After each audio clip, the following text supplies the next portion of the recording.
Днес ми бе поредното приятно утро, в което ти с целувка ме събуди.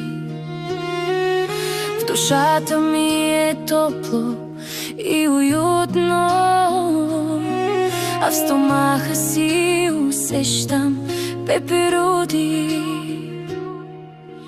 Ти си моя сбъдната мечта, ти си всичко, моята съдба.